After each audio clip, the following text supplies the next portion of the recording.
Si os comparto lo que viví, tal vez nunca volváis a mirar la religión con los mismos ojos de antes. Esa fe ciega que tantas veces entregamos a personas que creemos puras e intocables, puede quebrarse de repente y arrastrar con ella todas nuestras certezas. Nos dicen que el hogar es el lugar más seguro del mundo, pero la verdad es que a veces los mayores monstruos se esconden tras rostros de santidad. Me llamo Dalva, aunque todos me llaman abuela Dalva. Tengo 67 años y vine al mundo en Villa Progreso, un pequeño pueblo del corazón de Castilla-La Mancha, en 1958. Hoy quiero sacar a la luz una experiencia que he guardado en silencio más de 3 décadas. Un episodio que transformó mi vida entera, mi fe, mis valores, y la idea misma de lo que significan la familia, la protección y la religión. Es un relato duro, incómodo, pero que necesita ser contado, porque todavía hoy, en 2025, hay niños que sufren en la sombra mientras los adultos prefieren apartar la mirada. Antes de empezar, quiero preguntaros algo: ¿desde qué rincón me estáis viendo ahora? Dejadme vuestra respuesta abajo en los comentarios, me hace feliz saber que mi voz llega a tantos lugares distintos de España. Quizás estéis en Andalucía, en Cataluña, en Galicia, o incluso más allá de nuestras fronteras.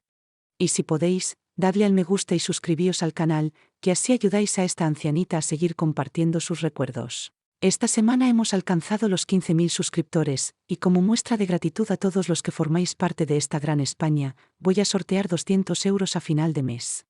Para participar solo hace falta estar suscrito, activar la campanita, dar me gusta a este vídeo y comentar desde donde me estáis viendo. Era 1985 cuando todo empezó, un tiempo muy distinto al de hoy. Yo tenía 27 años y llevaba 6 casada con Juan. Vivíamos en una casita sencilla pero acogedora, en el número 234 de la calle de las Flores, en Villa Progreso. La vivienda era pequeña, con paredes de ladrillo visto, 2 habitaciones con suelo de terrazo que yo pulía cada viernes, y un salón que servía lo mismo para comer que para recibir visitas. Al fondo, una cocina modesta con fogón de leña y una neverita.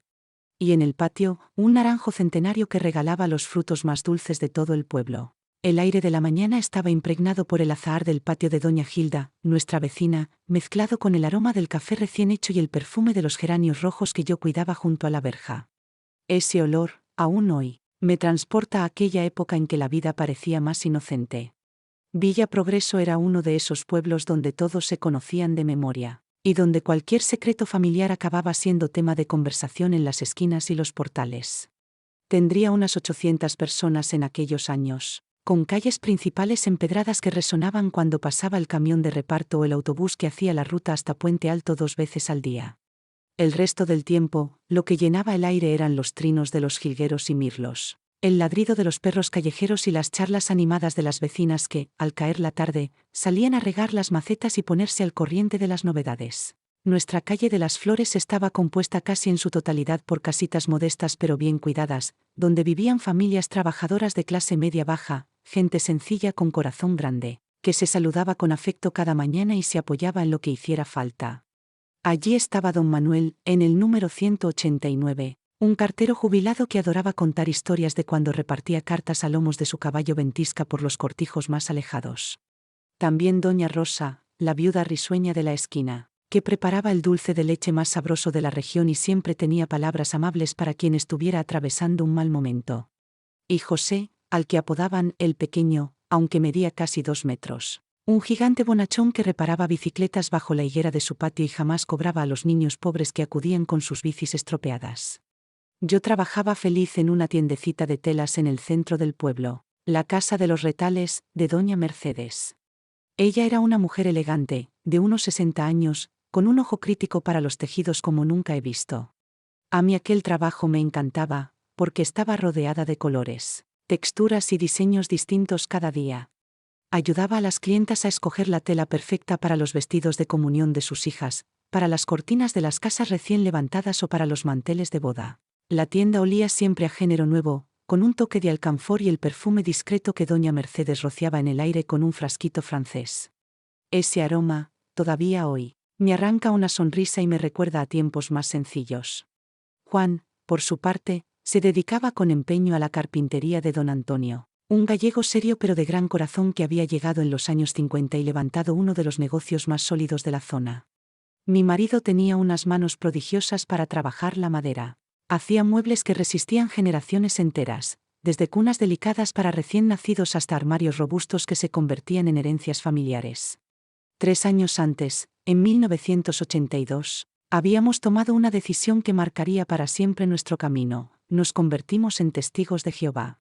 Todo empezó cuando una joven llamada Sandra, de apenas 22 años, rubia, de sonrisa cálida y coleta siempre impecable, llamó una mañana de sábado a nuestra puerta ofreciendo un estudio bíblico gratuito. Juan, que solía ser más reservado en asuntos de religión, le respondió con cortesía pero con cierta distancia. Decía que ya teníamos nuestra fe, que veníamos de tradición católica y acudíamos a la parroquia cuando nos era posible. Pero la sencillez y la convicción tranquila de aquella muchacha nos llegaron muy dentro. No era insistente ni pesada, como otros predicadores que aparecían de vez en cuando. Hablaba con naturalidad y entusiasmo de la Biblia, y eso despertó nuestra curiosidad. Empezamos a reunirnos con ella cada semana en nuestro salón, sentados en el sofá de terciopelo azul que mi madre nos había regalado al casarnos. En menos de un año, ya estábamos convencidos y acabamos bautizándonos en las aguas de un embalse cercano a Puente Alto, en una ceremonia emocionante a la que acudieron decenas de personas de distintas congregaciones de la comarca. La congregación de los Testigos de Jehová en Villa Progreso funcionaba en una casa alquilada en la calle principal número 128, en pleno centro del pueblo. Era una vivienda antigua con encanto, seguramente construida en los años 40, con ventanas altas de madera pintadas de blanco, techo de teja roja y suelo de tarima que crujía con cada paso, como si acompañara los cánticos del reino. Los domingos por la mañana, cuando tenía lugar la reunión más importante de la semana, aquel salón sencillo se llenaba hasta no caber un alma, con unas 80 personas sentadas en filas de sillas de madera perfectamente alineadas. El ambiente mezclaba el aroma de la madera encerada con los perfumes de las hermanas que se arreglaban con esmero para la ocasión. Se respiraba un aire familiar y acogedor, donde todos conocían el nombre de los demás, los niños eran tratados con cariño y los mayores recibían el respeto que se les debía. El hermano Sebastián era el anciano principal desde hacía más de 10 años cuando Juan y yo llegamos. Un hombre de unos 52 años, de presencia imponente aunque no muy alto, siempre peinado hacia atrás con brillantina y vestido con trajes oscuros, perfectamente planchados incluso en el calor húmedo de Villa Progreso. Sus corbatas discretas, los zapatos relucientes y aquella voz grave y autoritaria hacían que, cuando hablaba desde el púlpito, todos guardáramos un silencio reverente. Tenía un conocimiento bíblico que asombraba a cualquiera. Recitaba pasajes enteros de memoria y siempre tenía una respuesta convincente para cada duda doctrinal. Estaba casado con la hermana Clemencia, una mujer frágil de 48 años, de voz bajita, siempre con moños bajos bien recogidos y vestidos largos en tonos sobrios como azul marino o gris. Aunque parecía delicada, transmitía una serenidad que la hacía admirable. Era de esas personas que, sin hablar mucho, daban la impresión de tener una fe firme y tranquila, cuidando en silencio los detalles prácticos de la congregación, flores, limpieza y organización. Juntos tenían 5 hijos que se consideraban un ejemplo para todos. Roberto, el mayor con 19 años, serio y responsable, ya despuntaba como futuro líder dentro de la congregación. Luego venía Marta, de 17, de quien pronto os hablaré con más detalle. Después Patricia, de 15, tímida pero estudiosa, siempre bien portada. Sonia, con 12 años, llena de energía y entusiasmo espiritual. Y la pequeña Lucía, de apenas 9 años, que era la alegría de todos los hermanos. La familia vivía en una casa grande y elegante en la calle del Alto, considerada la más prestigiosa de Villa Progreso. Era una construcción sólida, pintada de azul claro, con un jardín de rosas y flores que Clemencia cuidaba con devoción, además de un porche amplio donde Sebastián solía recibir a los hermanos más jóvenes que buscaban consejo. Para todos, aquella familia representaba la imagen perfecta de lo que debía ser una familia cristiana ejemplar. Y fue con Marta, la segunda hija, con quien forjé una amistad que acabaría siendo determinante para todo lo que sucedería después. Marta era una joven hermosa de manera discreta, con un atractivo natural que no necesitaba adornos. Llevaba siempre su melena castaña, larga y suave, recogida con una simple horquilla de carey. Sus ojos verdes, grandes y expresivos, parecían guardar más sabiduría de la que correspondía a sus 17 años. Su sonrisa, algo tímida, iluminaba cualquier lugar donde entrara. Había terminado hacía poco el bachillerato en el instituto del pueblo, donde siempre fue una estudiante ejemplar y respetada. Ahora dedicaba todo su tiempo a ayudar a su madre en las labores del hogar y a colaborar con entusiasmo en las actividades de la congregación. Era vista por todos como un modelo de joven cristiana, puntual en las reuniones, participativa en el ministerio y siempre con comentarios bien preparados que impresionaban incluso a los ancianos más experimentados. Nuestra amistad nació de manera espontánea durante las reuniones de entre semana, los martes y jueves por la tarde. Yo acostumbraba a llegar con antelación para organizar sillas o echar una mano con la limpieza rápida del salón. Marta también tenía esa costumbre de llegar antes, para colaborar con su madre y tener un rato de calma antes de empezar. Así coincidíamos en el porche y poco a poco comenzamos a conversar. Al principio hablábamos de cosas sencillas, el estudio bíblico de la semana, las experiencias en el ministerio de casa en casa, los preparativos para las asambleas que solían celebrarse en Puente Alto o en alguna ciudad cercana. Marta tenía un modo de hablar apasionado y sincero que contagiaba fe y entusiasmo. Soñaba con ser precursora regular, dedicando 70 horas al mes a la predicación, y yo admiraba esa devoción tan firme en alguien tan joven. Con el tiempo, nuestras charlas se hicieron más personales. Marta me confesaba lo difícil que era a veces crecer siendo hija de un anciano, con expectativas constantes que la obligaban a ser perfecta en todo momento. Me contaba cómo se sentía observada por toda la congregación, consciente de que cualquier error suyo sería motivo de comentario y crítica. Yo la comprendía, porque aunque no era hija de anciano, sabía bien que en un pueblo como el nuestro la vida de un testigo de Jehová siempre estaba bajo la mirada de todos. Las conversaciones más profundas solían darse en el porche, antes de empezar la reunión cuando el ambiente aún era distendido, o al final, mientras guardábamos las sillas y dejábamos todo en orden. Marta hablaba con serenidad, gesticulaba poco y mantenía siempre la voz baja, como le habían enseñado desde pequeña.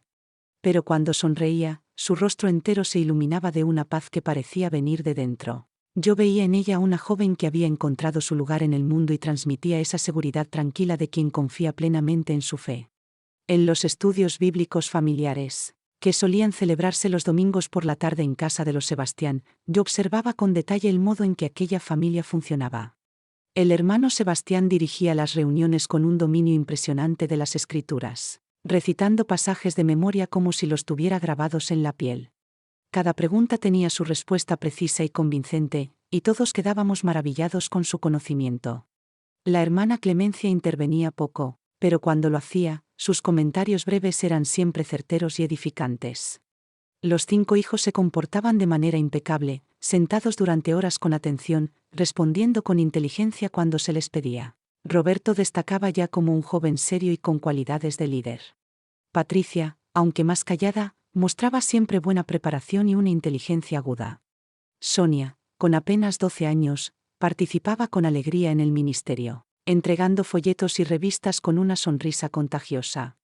Y la pequeña Lucía, de 9 años, era la favorita de todos, vestiditos impecables, cabello rubio en 2 trenzas y una dulzura que desarmaba a cualquiera. En el ministerio de casa en casa, Marta y yo solíamos salir juntas por las calles polvorientas de Villa Progreso.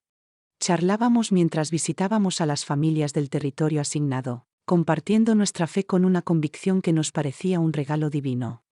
Marta tenía un talento especial para conectar con la gente, hablaba con sinceridad y conocimiento, y lograba que hasta los más incrédulos escucharan con atención. En esas caminatas llegué a conocerla mejor que nunca. Era madura para su edad, muy responsable y protectora con sus hermanos, sobre todo con Lucía, a la que consideraba casi como una hija. A veces, cuando hablaba de la vida en casa, se le escapaba en los ojos una sombra difícil de explicar, un destello de tristeza que intentaba ocultar. Yo pensaba que era el peso natural de tantas responsabilidades siendo la hija mayor.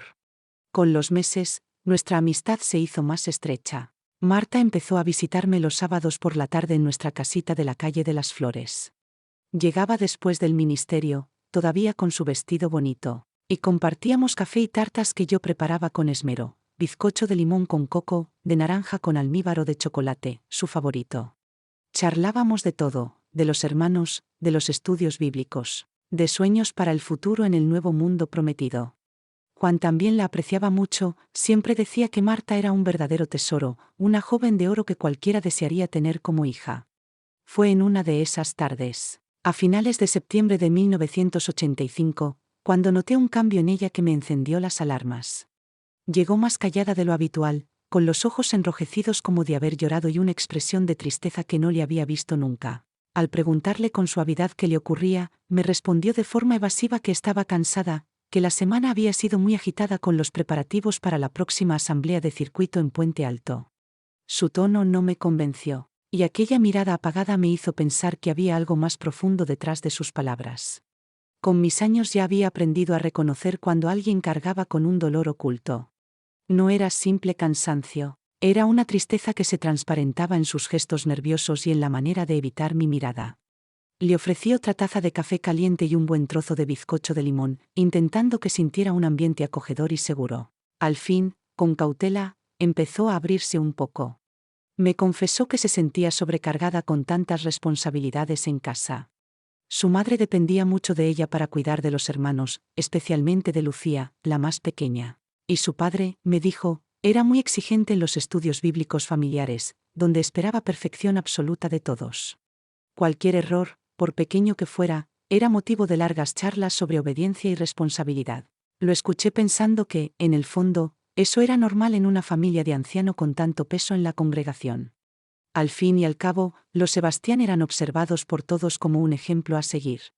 Aún así, traté de consolarla, diciéndole que esa carga no sería eterna, que sus hermanos crecerían y ella tendría más libertad.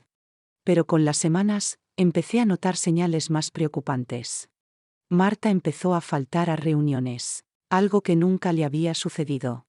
Cuando iba, se mostraba distante, menos participativa, como si su mente estuviera en otro sitio.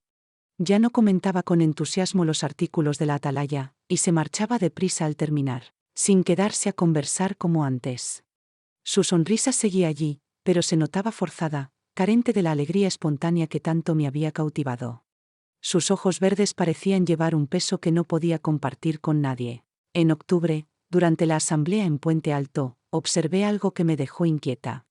Marta no soltaba de la mano a Lucía ni un momento, la mantenía siempre cerca, como si temiera que algo pudiera sucederle si se apartaba. Durante el almuerzo del segundo día, mientras las familias se reunían en el césped para comer, noté que Lucía estaba extrañamente apagada, demasiado callada para ser una niña. Marta, al preguntarle yo por la pequeña, respondió rápido, diciendo que solo estaba cansada del viaje en autobús. Pero su tono sonó nervioso, como si escondiera algo que no podía decir. Esa respuesta me dejó con una inquietud que no supe quitarme de encima. Por la tarde, cuando el hermano Sebastián subió al estrado para dar su discurso sobre la disciplina en la familia cristiana, no pude evitar observar con atención a los suyos. Clemencia lo miraba con orgullo evidente, los hijos mayores escuchaban atentos, pero Marta parecía rígida, con un brazo puesto sobre los hombros de Lucía como un escudo. Su mirada no estaba en el púlpito, sino en la niña, como si cada palabra del padre le causara un malestar insoportable. Durante el viaje de regreso en el autobús de la congregación, Marta se sentó a mi lado con Lucía dormida sobre su hombro. Apenas habló en toda la hora y media de trayecto, mirando por la ventana mientras apretaba con fuerza la mano de su hermana. Yo intenté sacar conversación sobre la asamblea, pero solo contestaba con monosílabos, como ausente. Fue entonces cuando comprendí que algo muy grave sucedía en esa familia a la que tanto admiraba. Los días posteriores, traté de hablarlo con Juan. Él, al principio, me pidió calma, asegurando que seguramente yo estaba exagerando, que en familias con responsabilidades grandes era normal haber tensiones. Pero mi intuición no dejaba de sonar como una alarma dentro de mí. Había señales claras de que la situación iba mucho más allá de un simple cansancio o estrés. En noviembre la evidencia fue imposible de ignorar. Marta dejó de asistir a 3 reuniones consecutivas, algo completamente impensable en alguien tan dedicada como ella. Cuando pregunté a Clemencia, me dijo con evasivas que estaba enferma y necesitaba reposo. Su explicación sonó forzada, como si hubiera preparado esa respuesta para callar las preguntas. Fue entonces cuando decidí ir personalmente a la casa, sin avisar, una tarde cualquiera. Clemencia me recibió en el porche, visiblemente nerviosa, mirando hacia dentro de la vivienda como temiendo que yo descubriera algo. Mientras hablábamos de asuntos triviales, escuché un sollozo apagado que venía del interior. Ella se apresuró a decir que era Lucía, que tenía dolor de estómago. Insistí en verla, y después de muchas excusas, accedió con desgana a llevarme hasta su cuarto. Lo que vi me heló la sangre. Lucía estaba encogida en la cama, llorando bajito, con los ojos hinchados y llenos de terror. Cuando me acerqué, trató de sonreír, pero su gesto era forzado, como si escondiera un miedo imposible de nombrar. Le pregunté si le dolía algo, y con voz apenas audible me dijo que sentía dolor ahí abajo. Su mirada se dirigió a su madre, que permanecía de pie en la puerta, inmóvil. Y entonces lo entendí todo. En ese instante sentí un frío recorrerme la espalda como un cuchillo helado. Le pregunté con cuidado si se había caído o se había lastimado jugando, pero negó con la cabeza. Con un hilo de voz susurró que era un secreto que no podía contar, porque su papá le había dicho que debía guardarlo solo entre ellos dos. Al oír esas palabras, el mundo se me vino abajo. Todas las piezas sueltas de las últimas semanas encajaron de golpe con un sentido espantoso. El comportamiento extraño de Marta, su manera de proteger obsesivamente a Lucía, la tristeza en los ojos de la pequeña, todo cobraba forma. Miré a Clemencia buscando una reacción, una negación, algo que me devolviera la esperanza de estar equivocada. Pero lo que vi en su rostro me dejó aún más desconcertada. No había sorpresa, ni incredulidad, ni siquiera duda. Lo que había en sus ojos era resignación, vergüenza y culpa. Ella sabía perfectamente lo que estaba ocurriendo y, en lugar de detenerlo, lo estaba encubriendo. Sentí rabia, impotencia y un dolor indescriptible. Con voz firme le dije que Lucía necesitaba un médico urgentemente, que aquello no era normal. Pero Clemencia respondió apresurada que no hacía falta, que lo estaban tratando en casa, que solo era una irritación pasajera. Su insistencia desesperada en restar importancia confirmaba lo que yo ya no podía negar. Salí de aquella casa temblando, con el corazón desbocado, caminando como una sonámbula por las calles de Villa Progreso. Todo lo que creía seguro se había convertido en una mentira. El hombre al que todos veneraban como ejemplo espiritual era, en realidad, un monstruo. Esa noche, cuando llegué a casa, se lo conté todo a Juan. Al principio no me creyó, me pidió que no sacara conclusiones precipitadas, que tal vez estaba confundida. Pero cuando le relaté palabra por palabra lo que Lucía había dicho, como había evitado mirar a su madre y el estado en el que la encontré, su expresión cambió por completo. Vi lágrimas en sus ojos, mezcla de dolor y furia. Esa noche no pudimos dormir. Conversamos hasta el amanecer, preguntándonos qué hacer, atrapados entre el miedo a las consecuencias y la urgencia de proteger a la niña. Sabíamos que, según las normas de la congregación, cualquier denuncia debía tratarse primero dentro de la organización, a través de los ancianos. Pero también comprendíamos que cada día de silencio significaba más sufrimiento para Lucía. Era un dilema insoportable. Después de aquella confesión me quedé paralizada, como si me hubieran arrancado el aire de los pulmones. Sabía que cualquier paso en falso podía poner en peligro a Marta y a Lucía, pero también que callar era ser cómplice del horror que vivían.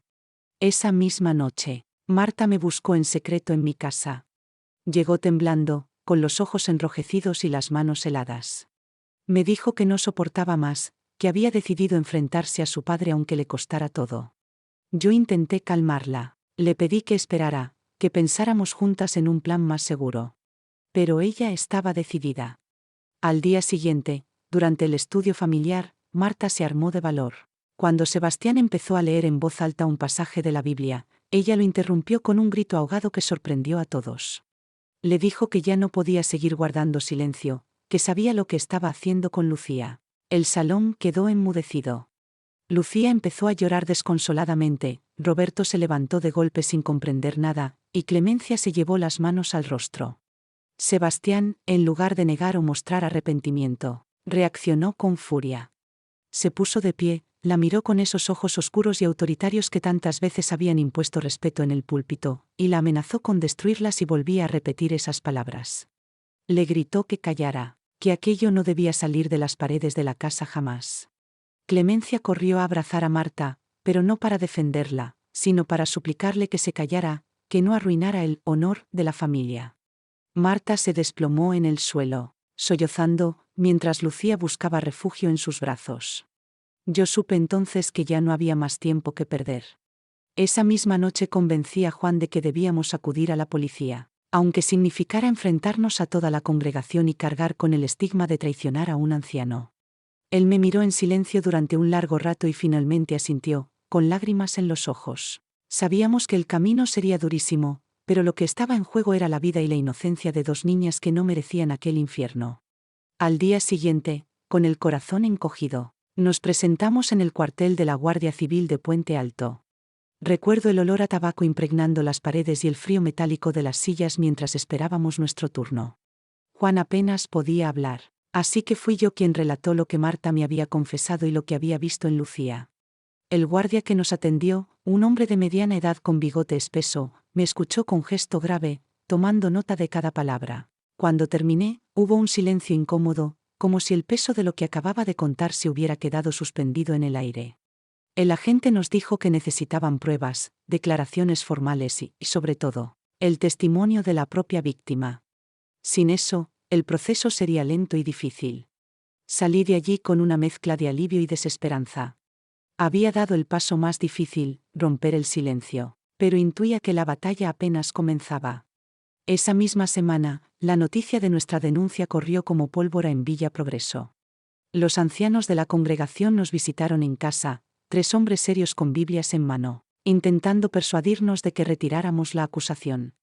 Decían que era un asunto espiritual, que debía resolverse dentro de la congregación, no en los tribunales del mundo. Nos recordaron que difamar a un anciano era un pecado grave, que podíamos ser expulsados y perder para siempre la amistad de todos los hermanos. Yo los escuchaba con el corazón ardiendo de rabia. ¿Cómo podían hablar de reputación y no de la inocencia robada de una niña de 9 años? Les respondí que no pensaba callar, que prefería cargar con la soledad de todo el pueblo antes que vivir con la conciencia sucia de haber protegido a un abusador. Cuando cerré la puerta detrás de ellos, me temblaban las manos, pero sentí una paz extraña. Por primera vez en semanas, estaba segura de estar haciendo lo correcto. A partir de ese momento, comenzó nuestra verdadera pesadilla. En cuestión de días, la vida en Villa Progreso se volvió insoportable. Los vecinos que antes me saludaban con sonrisas empezaron a darme la espalda en la calle. Algunas hermanas con las que compartía horas en el ministerio cruzaban la acera para no tener que mirarme a los ojos. Sentía las persianas moverse cuando pasaba por delante de las casas, los susurros a media voz, las miradas de desprecio. El domingo siguiente, al llegar a la reunión, nos recibió un silencio helado. Nadie nos dirigió palabra, ni siquiera un gesto de cortesía. Al poco de empezar, uno de los ancianos nos pidió que saliéramos al pasillo. Allí, con semblante severo, nos comunicaron que habíamos perdido la neutralidad cristiana al acudir a los tribunales y que, mientras no nos retractáramos, estaríamos considerados como expulsados de la congregación. Fue como recibir un golpe seco en el pecho. Salimos del salón con la cabeza erguida, pero por dentro me sentía rota. Juan trató de darme ánimo, pero veía en su rostro la misma mezcla de dolor y coraje. Mientras tanto, la denuncia seguía su curso. La Guardia Civil tomó declaración a Marta y a Lucía en presencia de una psicóloga infantil. Fue desgarrador escuchar, a través del cristal de la sala, la voz entrecortada de Lucía contando lo que su propio padre le hacía por las noches. Marta corroboró cada detalle, relatando con lágrimas en los ojos la noche en que lo había descubierto todo. Las pruebas médicas confirmaron signos de abuso reiterado. Con todo ese peso, el juez ordenó la detención de Sebastián. Recuerdo el revuelo en el pueblo aquel día. La Guardia Civil llegó a su casa con sirenas apagadas. Lo esposaron frente a todos y lo subieron al coche patrulla mientras los vecinos observaban desde las ventanas. Algunos lloraban incrédulos, otros murmuraban que era una persecución injusta. Pero yo vi en los ojos de Marta un atisbo de alivio, como si al fin pudiera respirar sin sentir el miedo constante de aquel monstruo en casa. El juicio se celebró en la capital de provincia, a casi 2 horas de Villa Progreso. Durante semanas viajamos en tren para asistir a las audiencias, cargando con la tensión de enfrentarnos cara a cara con Sebastián. En la sala, su figura imponente parecía más pequeña, como si el traje oscuro ya no pudiera darle la autoridad que ejercía en el salón del reino. Lucía declaró protegida por un biombo, con la voz temblorosa pero clara, contando entre sollozos lo que había vivido. Marta también habló, firme y valiente, revelando cómo había presenciado las entradas nocturnas de su padre en la habitación de su hermana.